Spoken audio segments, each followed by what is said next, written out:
परी ने युवराज का हाथ पकड़ा हुआ था, वो उसे लिफ्ट की तरफ लेकर बढ़ गई। कुछ ही देर में वो दोनों होटल से बाहर आ गए। युवराज ने एक बार भी परी से नहीं पूछा कि हम कहाँ जा रहे हैं, लेकिन तभी अचानक से रिद्धि उनके सामने आ गई। उसे देखकर परी की पकड़ युवराज के हाथ पर और भी ज़्यादा मजबूत हो गई। रिद्धि की आंखें तो मानो परी को देखकर बाहर निकल आई हो। उसने हैरानी से कहा, परी? मानो परी को देखकर उसके शब्द ही खत्म हो गए हो। उसकी नज़र फिर से युवराज पर गई, जिसके चेहरे पर हमेशा की तरह कोई एक्सप्रेशन नहीं था। परी ने रिद्धि को घूरकर देखा और कहा, अब तुम हमारे सामने से हटो, हमें देर हो रही है। रिद्धि एकदम से उनके सामने से हट गई और उसने कहा, श्योर, तुम जा सकती हो। परी रिद्धि की तरफ बिना देखे युवराज का हाथ पकड़कर वहाँ से निकल गई। रिद्धि बस उन्हें जाते हुए देख रही थी। रोहित भी वहीं था। जब उसने परी और युवराज को बाहर निकलते हुए देखा तो वो भागकर उनके पास आया। तब तक परी और युवराज कार में बैठ चुके थे। रोहित ने कार में बैठते हुए कहा, बॉस कहाँ जाना है? बॉस नहीं, मैं बताऊंगी। परी ने कहा, बताइए। रोहित ने पूछा, क्योंकि वो जानता था दुनिया में यही एक ऐसे इंसान है जिसके आगे उसके बॉस की भी नहीं चलती। लेकिन जब रोहित ने कार को उस जगह पर पहुंचाया जो पता परी ने बताया था, तो उसके हाथ कांपने लगे। युवराज के चेहरे पर फिर भी कोई एक्सप्रेशन नहीं था। परी ने कहा, उतरो, तो उसके कहने पर युवराज कार से उतर गया और रोहित भी। लेकिन जैसे ही वो कार से उतरा, उस जंगल को देखकर उसकी हवा गुल हो गई। ये वही जंगल था जहाँ 4 साल पहले परी उसे लेकर यहाँ आई थी। उसने अपने माथे का पसीना पोंछा और कहा, कहीं हम गलत जगह तो नहीं आ गए? परी ने तुरंत जवाब दिया, बिल्कुल नहीं। युवराज ने भी कुछ नहीं कहा। परी ने युवराज का हाथ पकड़ा, उसे जंगल की ओर ले जाने लगी। बेचारा रोहित धीरे से बुदबुदाया, अब ये कौन सी नई मुसीबत आने वाली है? और फिर वो लाचार होकर उनके पीछे चल दिया। थोड़ी दूर जाकर उन्हें एक जंगल की तरफ से कुछ आवाज़ें सुनाई देने लगी, लेकिन परी फिर भी नहीं रुकी। कुछ ही दूरी जाकर उन तीनों को कई लोग दिखाई दिए जो कि नॉर्मल ड्रेस में थे। कुछ पुलिस ड्रेस में भी थे जो घेरा बनाए खड़े थे। परी युवराज को लेकर भीड़ को चीरते हुए निकल गई। जैसे ही वो भीड़ के अंदर दाखिल हुई तो उन्हें कुछ मरे हुए लोग वहाँ पड़े दिखाई दिए, जो ज़मीन पर पड़े हुए थे। वो 3 आदमी थे जिन्हें बहुत ही बुरी तरीके से मारा गया था। उन्हें देखते ही परी एकदम से अपनी आंखें बंद कर ली। युवराज की नज़रें अभी भी उन पर टिकी हुई थी। इतने में ही रेहान वहाँ आ गया और बोला, ये वही लोग हैं जिनके बारे में मैंने तुम्हें बताया था। मुझे इस केस को सॉल्व करने में तुम्हारी मदद चाहिए होगी। पता नहीं कौन है वो दरिंदा जिसने इतनी बेरहमी से इन्हें मारा है। रेहान ने कहा तो परी ने युवराज की ओर शक भरी निगाहों से देखने लगी। उसने अपनी आंखें छोटी करते हुए कहा, जो भी होगा हम जल्दी उसके खिलाफ सबूत इकट्ठा करके उसे कड़ी सज़ा दिलवाएंगे। उसके बाद उसने आसपास देखा और उसकी नज़र एक दिशा में जम गई। उसने रेहान से कहा, मेरे साथ चलो। रेहान और वो दोनों फिर वहाँ से चले गए। रोहित जल्दी से युवराज के पास आया और बोला, बॉस, मैडम के इरादे कुछ ठीक नहीं लग रहे। युवराज ने कहा, करने दो उसे जो करना चाहती है वो। कहकर वो भी परी के पीछे जाने लगा। रेहान को लेकर परी झाड़ियों के बीच से गुजरने लगी। रेहान ने पूछा, परी हम कहाँ जा रहे हैं?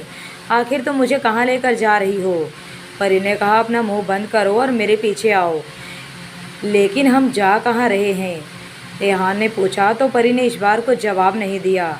झाड़ियों से निकलकर वो दोनों एक खंडहर जैसी जगह में पहुंच गए, जहां थोड़ी बहुत झाड़ियों के बीच एक रास्ता बना हुआ था। परी अपने हाथों से झाड़ियों को हटाई और रेहान और वो एक गुफा में पहुंच गए। जैसे ही वो दोनों अंदर एंटर हुए, रेहान की हैरानी का कोई ठिकाना नहीं रहा। ये यहाँ क्या है परी? रेहान ने पूछा तो परी ने उसे घूरा। रेहान ने अपना मुंह बंद कर दिया। फिर उसने आगे कहा, यहाँ खतरा हो सकता है, लेकिन मुझे ये समझ में नहीं आ रहा कि तुम्हें कैसे इस जगह के बारे में पता चला। परी ने कहा, ये मैं तुम्हें बाद में बताऊंगी, पहले अंदर चलो। जैसे ही परी और रेहान उस खंडहर के अंदर जा रहे थे, वैसे वैसे परी की घबराहट बढ़ती जा रही थी। लेकिन यहाँ कुछ तो अजीब था। ये गुफा पहले जैसे नहीं था। पहले ये जगह बहुत ही डरावनी और ख़तरनाक थी, जिसे देखकर किसी की रूह कांप जाए। लेकिन अब ये जगह वैसी नहीं रही। अब तो इसमें घास फूस उग चुकी थी, पंछियों का रहने की ठिकाना बन चुका था। परी को समझ में नहीं आ रहा था कि ये जगह पहले इतनी डरावनी थी, तो अब ये कैसे इतनी बदल गई। परी और रेहान गुफा के अंदर तक गए, लेकिन उन्हें कुछ भी नहीं मिला सिवाय धूल मिट्टी और पंछियों के। जब परी और रेहान दोनों बाहर आए तो युवराज और रोहित बाहर खड़े थे। रेहान ने परी से पूछा, क्या तुम इस जगह पर पहले भी आ चुकी हो? परी ने कहा, हाँ, मैं बचपन में यहाँ खेला करती थी। उसकी जवाब सुनकर रेहान का मुंह बन गया। इतने में एक कांस्टेबल भागकर आया और रेहान के कान में कुछ कहा तो रेहान की नज़र परी को देखा और फिर युवराज पर जम गई। उसके बाद उसने कांस्टेबल से कहा, तुम जाओ, मैं आ रहा हूँ, और एक टीम को बुलाकर इस गुफा की अच्छे से जांच कराओ। उस कांस्टेबल ने अपनी गर्दन हाँ में हिला दिया, फिर वो वहाँ से चला गया। रेहान ने परी से कहा, तुम चिंता मत करो, मैं तुम्हारे शक को बहुत ही जल्दी दूर कर दूंगा। ये कहकर वो वहाँ से चला गया। उसके जाते ही परी युवराज की तरफ बढ़ी और कहा, कितने चालाक आदमी हो तुम। सच कह रही हूँ, तुम्हारे जितना चालाक आदमी मैंने आज तक नहीं देखा। सारे सबूत मिटा दिए तुमने, एक भी निशान नहीं छोड़ा। युवराज ने अपने सामने खड़ी इस पागल लड़की को देखा और कहा, तो तुम्हें क्या लगता है, मुझे इंतज़ार करना चाहिए कि कब तुम यहाँ आओ और सबूत इकट्ठा करो? तुम? परी के शब्द उसके मुंह में ही रह गए। आखिर वो बोले तो क्या बोले। जो आदमी उसके सामने खड़ा था वो इतना शातिर है कि उसे रद्दी के भाव बेचकर खा जाएगा। उसके साथ टाइम वेस्ट करने में कोई फ़ायदा नहीं। इसलिए परी ने गहरी सांस छोड़ी और वहाँ से जाने लगी। लेकिन युवराज ने उसकी बाजू पकड़ ली। उन्हें इस तरह से देखकर रोहित तुरंत वहाँ से भाग गया। अब क्यों पकड़ा है मुझे? परी ने पूछा। तो युवराज ने कहा, तो क्या सोचा है फिर तुमने हमारे फ्यूचर के बारे में? युवराज ने पूछा।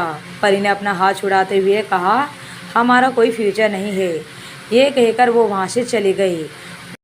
उसी दिन रात के समय परी और रेहान दोनों परी के घर में थे। दोनों इस केस के बारे में डिस्कस करने में इतने ज़्यादा व्यस्त थे कि उन्हें पता ही नहीं चला कि वो पिछले 3 घंटों से बैठकर बातें कर रहे हैं।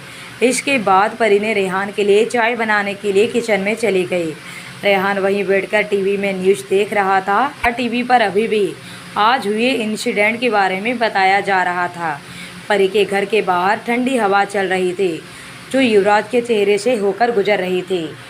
वो ठंडी हवा भी उसके चेहरे की एक्सप्रेशन को चेंज करने में नाकामयाब थी। युवराज के पास खड़े रोहित ने सामने देखा। परी के घर में बने शीशे की खिड़की से वहाँ बैठा रेहान बाहर साफ दिखाई दे रहा था। उसके ऊपर युवराज की नज़रें हटने का नाम ही नहीं ले रही थी। रोहित ने लाचारी से अपना गर्दन हिला दिया और कहा, हमें यहाँ और कितनी देर तक खड़ा रहना है? युवराज ने गुस्से में कहा, ये आदमी इतनी देर से परी के साथ क्या बातें कर रहा है? युवराज की कठोर नज़रें अब तक तो और भी ज़्यादा कठोर हो गई थी।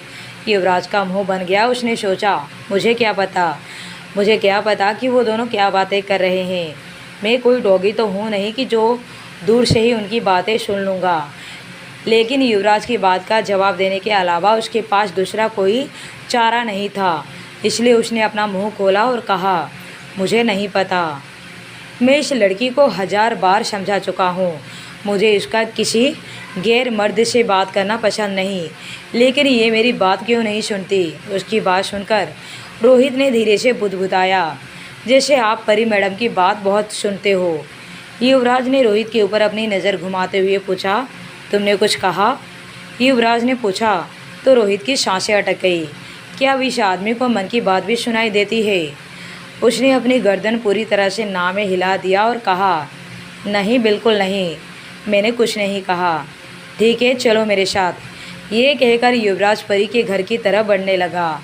पहले वो यहाँ सिर्फ परी और अपने बच्चों को दूर से ही देखना चाहता था, लेकिन जब से वो यहाँ आया था तब से उसे परी और रेहान दोनों बातें करते हुए दिखाई दे रहे थे, इसलिए उसका गुस्सा भी बढ़ गया था। वो काफ़ी देर से वहाँ खड़े उन दोनों को घूर रहा था। अब तो उसके सब्र का बांध खत्म होता जा रहा था। उसके हर एक कदम में रेहान को जान से मारने के भाव छुपे हुए थे। डोरबेल सुनकर रेहान को हैरानी हुई।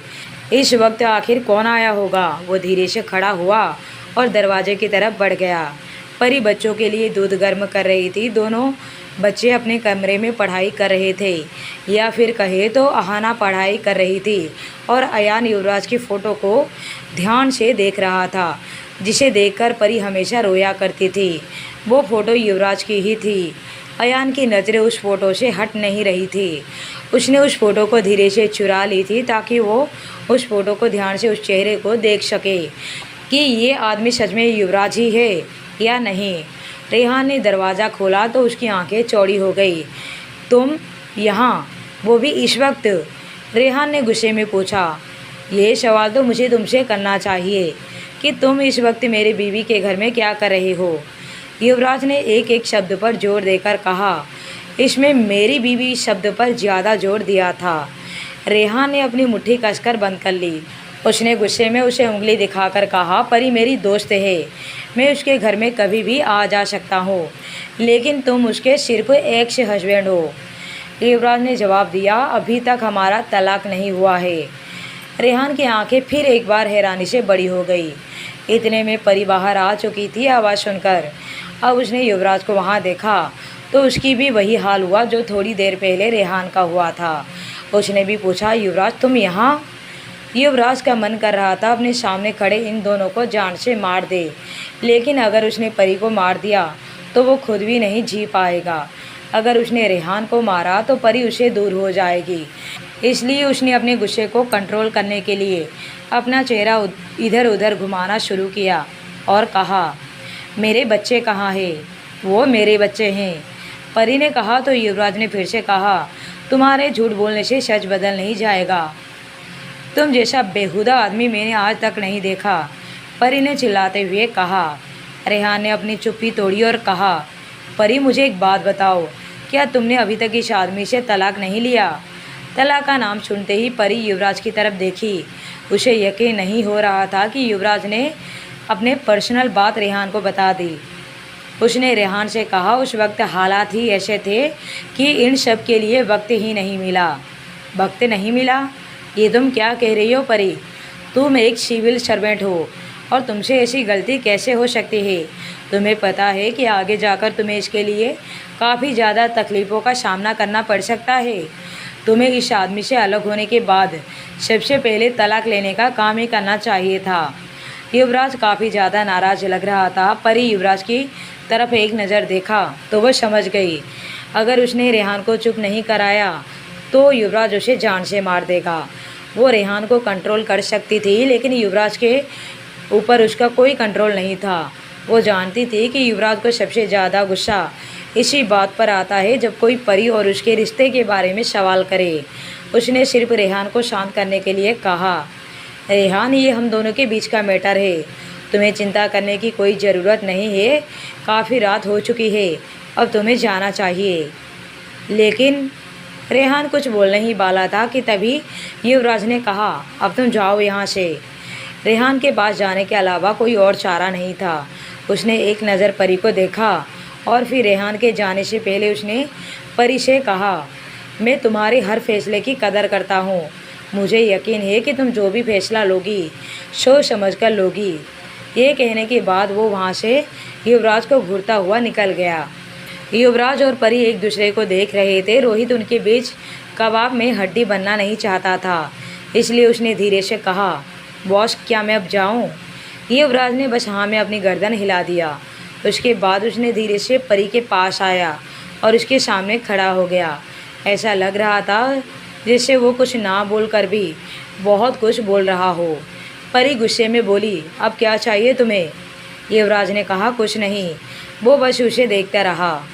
अचानक से उसके पीछे खिलखिलाहट भरी आवाज़ सुनाई दी, पापा पापा आ गए। अहाना भागती हुई युवराज के पास आई और उसकी गोद में चढ़ गई। उसे देखते ही युवराज के चेहरे पर एक मुस्कान आ गई। अहाना ने युवराज के गाल पर किस किया। पापा, मैंने आपको बहुत मिस किया। उसने युवराज को प्यार से गले से लगा लिया। युवराज के अंदर जो भी गुस्सा अब तक भरा हुआ था वो शांत हो गया। उसने फिर अयान को आता हुआ देखा। अयान आकर परी के पास खड़ा हो गया। अचानक से परी की नज़र अयान के हाथ में पकड़े हुए फ़ोटो पर गई। उसने एकदम से वो फ़ोटो खींच लिया और गुस्से में कहा, ये तुम्हारे पास कहाँ से आया? अयान ने जवाब दिया, आप इस फ़ोटो को देखकर रोती रहती है ना, ये तो इनकी फ़ोटो है। उसने युवराज की तरफ इशारा करते हुए कहा। उसने आगे कहा, इसका मतलब है यही हमारे पापा है। परी के हाथ हल्के से कांपे। उसे बहुत ही ज़्यादा शर्म आ रही थी। उसे हिम्मत नहीं हुई कि वो युवराज की तरफ नज़र उठाकर देखे। दोस्तों, कहानी बहुत ही अच्छी है। हो सकता है कि इसमें आपको रोमांस की कमी लगे, लेकिन स्टोरी को समझेंगे तो कहानी बहुत ही अच्छी है। इसे भी सुनते रहे, एंडिंग ज़बरदस्त होगी, हैप्पी एंडिंग। तो आप इसी तरह से कहानी में बने रहिए माय डेंजरस लवर पर।